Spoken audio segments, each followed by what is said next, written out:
Hey, good afternoon, everybody. Happy Wednesday. Hopefully, you're having a great day. I'm going to load up a bowl of McBaron plum cake. I'm going to smoke this, maybe not exclusively, but heavily.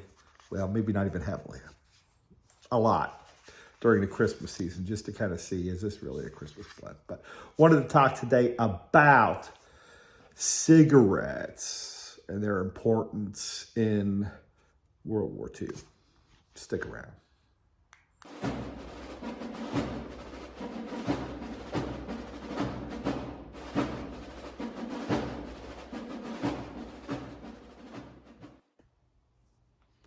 Welcome back. Hey, I added my reading spectacles, so I did take some notes. So yeah, plum cake. This is kind of a military theme thing today. It's a navy blend, right? In my Bing's camouflage military pipe, my Zippo flamethrower, enlist now in the Navy.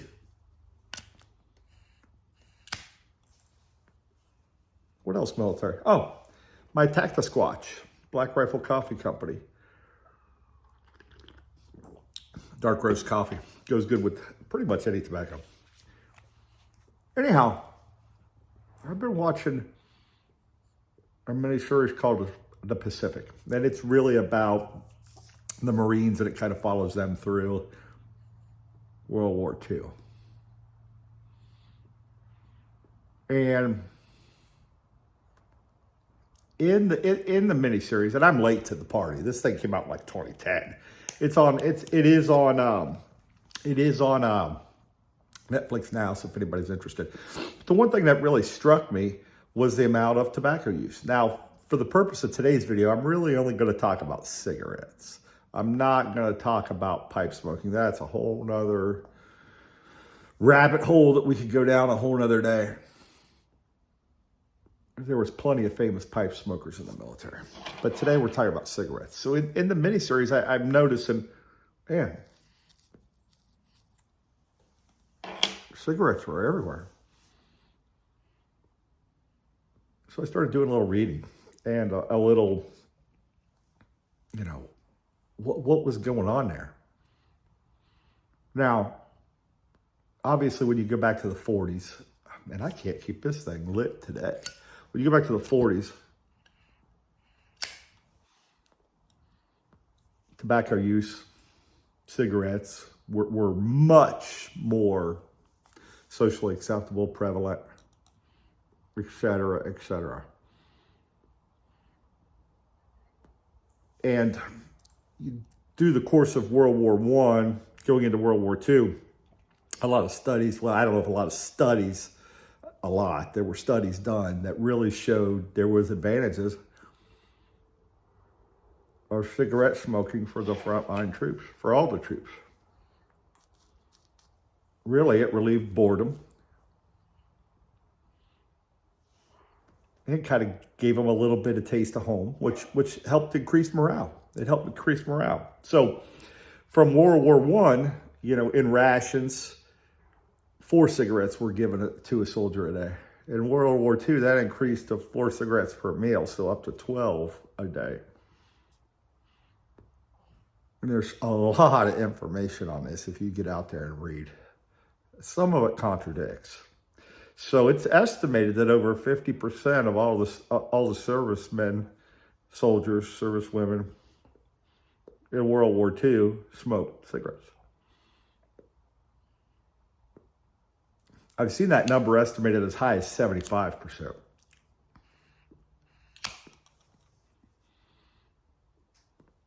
I don't know if any official studies were done, but it seems to me 75% might be a little more realistic, maybe. I don't know. Anyhow,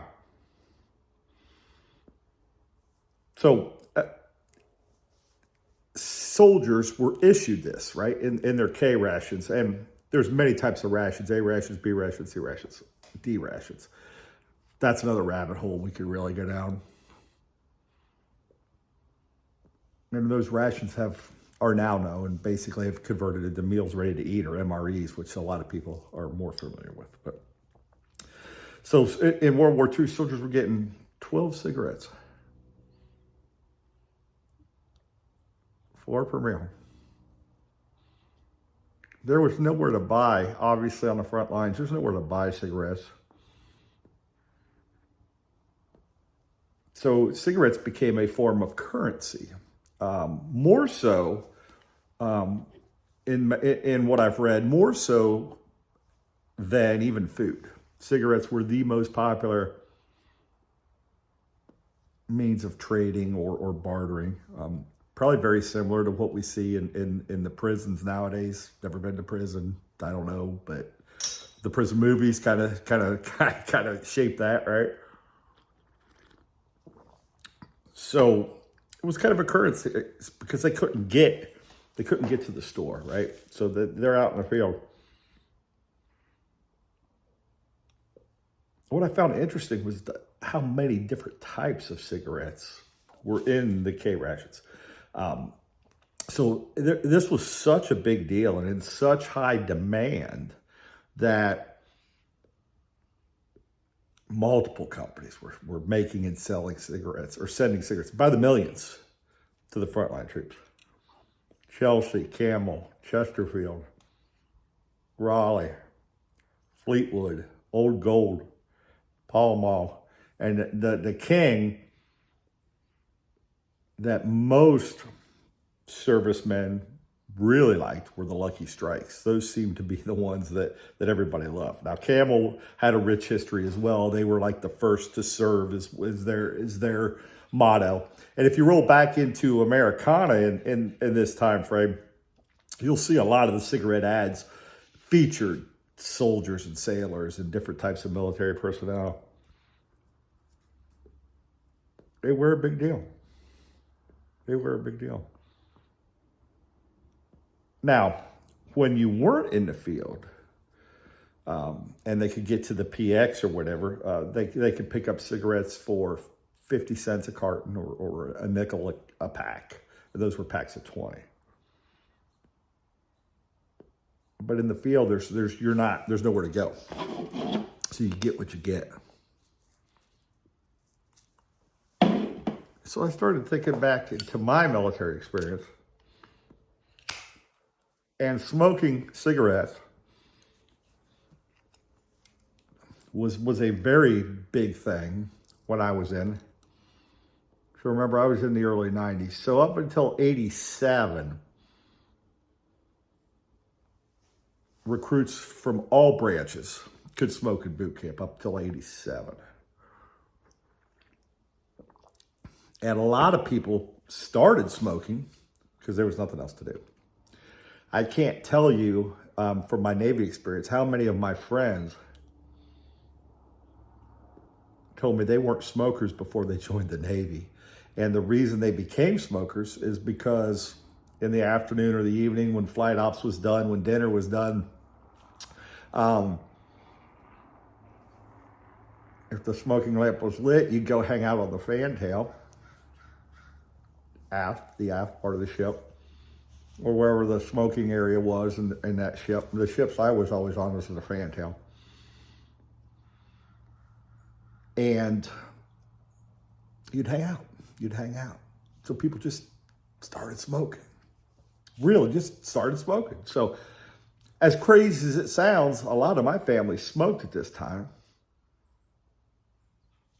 I was out there hanging out on the fantail with everybody too. I tried to have some cigarettes. It just never stuck with me. Just never, whatever reason, it just, pipe smoking's a little different. You don't inhale it. To me, it's different. I don't smoke a pipe every day, et cetera, et cetera, et cetera. Also, when I was serving,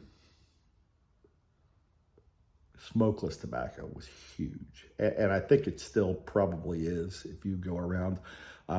At one of the last companies I worked for, we had the military contracts for the bases up around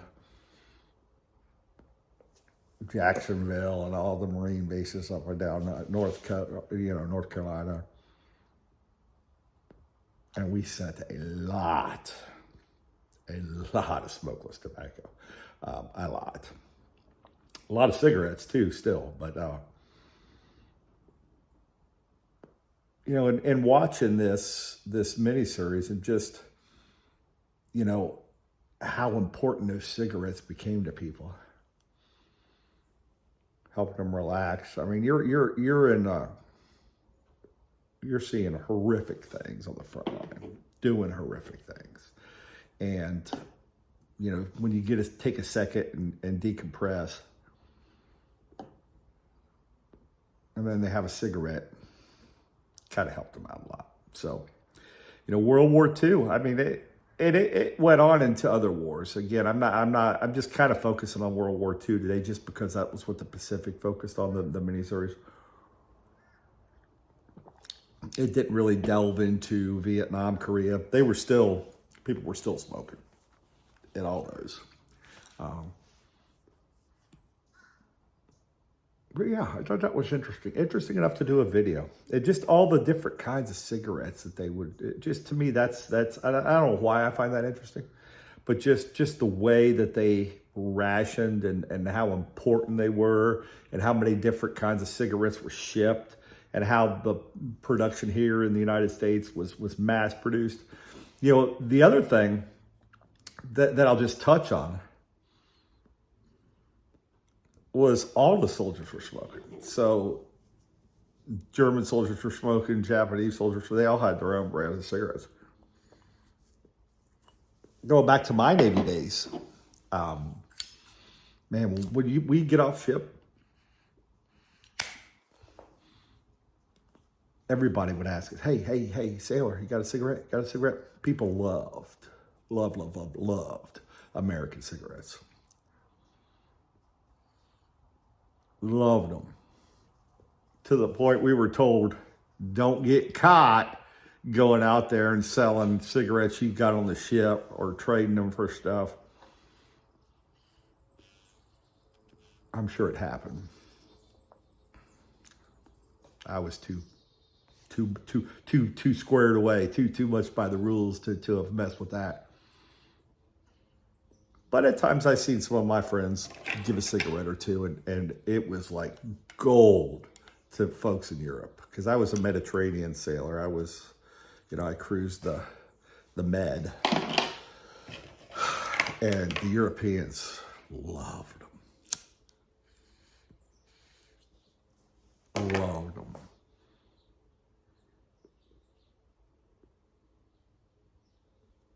To the point of there's been people in trouble for the amount of cigarettes they've sold to folks, you know, over there, or traded away. Anyhow, don't want to get too far off base. Hopefully you found this interesting. There is a ton of information, studies done by Stanford and all kind of university studies about the importance of tobacco and cigarette smoking in World War II. Interesting reading. So if you get a chance, you know, if it's something that, you know, hey, interesting to you, go back and take a look, man. Go back and take a look and see what you see. We'd love to hear your stories. I know there's a lot of veterans on here. A lot of guys that used to smoke cigarettes, and some still do. What was your experience?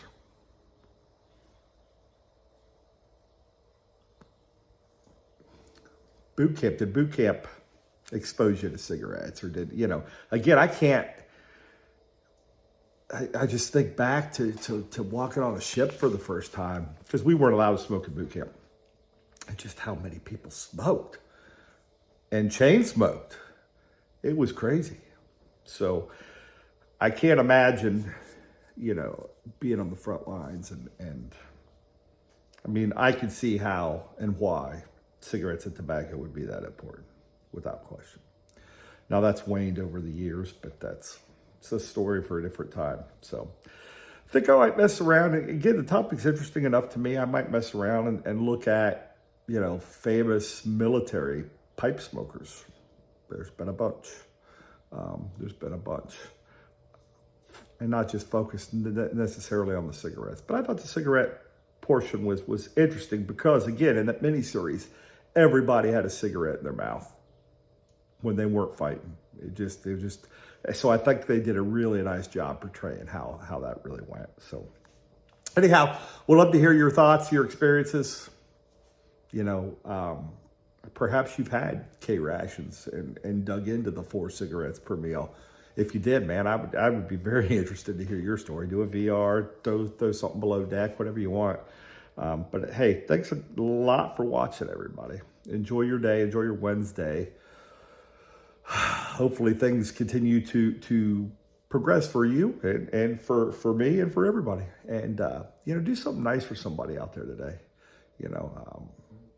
Yeah. Good things don't go, good deeds. Sometimes they go punished, but sometimes doing a good deeds really makes a difference in somebody's life. Take care, everybody. Hope you enjoyed it. We'll catch you next time. Have a great day. Of course, the clicker doesn't work.